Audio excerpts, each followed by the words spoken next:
So last year, I made a video detailing the story of Freedoom, but months later, after the video had come out, a new version of Freedoom was released to the public on January 29th, 2024. Today, I want to share my thoughts on the changes that have been made since the previous release back in 2019. However, I will not be comparing levels because it is a time-consuming process, and I am working on another video that is pretty much similar to that.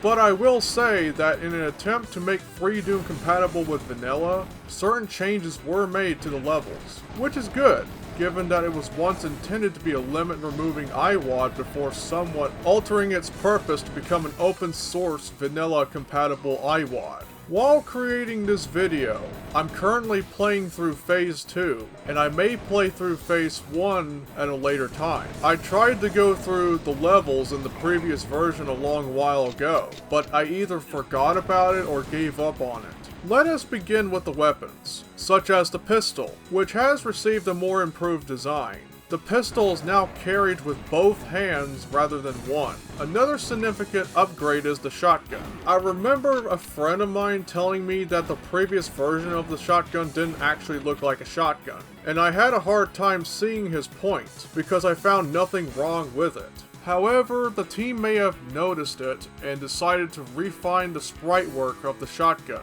So if you weren't satisfied with the 2019 shotgun look, the new version should be fine for you. However, the Super Shotgun underwent significant improvement, and it is wonderful to see that the cartridge-style reloading animation has been restored. The new Super Shotgun's design is kinda unusual to me, honestly. It almost seems like an energy-based weapon.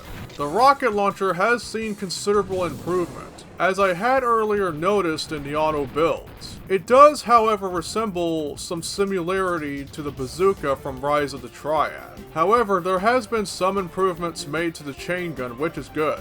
Although the BFG and plasma gun haven't been altered, I will note that the fist sprites have. It appears to be more suitable for widescreen displays. Also, I don't usually play Hexen in widescreen, but widescreen friendly graphics might be more suitable in my opinion. I recall somebody already made them for source ports like EXEC.WAD.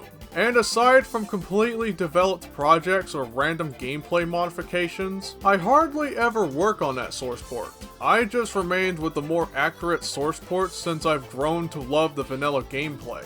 And EXEC.WAD is an unoptimized mess even. Anyway, moving on. I would like to mention that several monsters and the player were redesigned. The Marine doesn't appear to be tap dancing anymore. In addition, the jibbing sequences were reworked. The same was said about the former humans. The Lost Souls have been redone to resemble jellyfish-like entities, which further sets it apart from the original game itself. The Cyber Demon and Spider Mastermind are two more foes that need redesigns.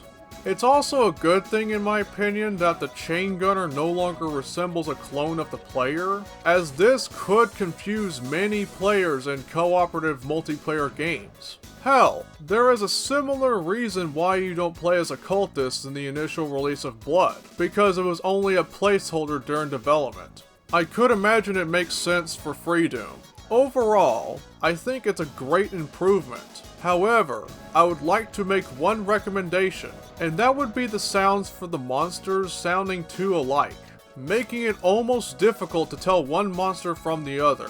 Perhaps it would be great to have some new sound effects for specific monsters? Perhaps overall, it appears like things are getting better, and we wait further updates soon, in the future. Anyway, that about wraps up this video. What are your thoughts on the new Freedoom update? I would like to hear it in the description down below. And as always, peace out.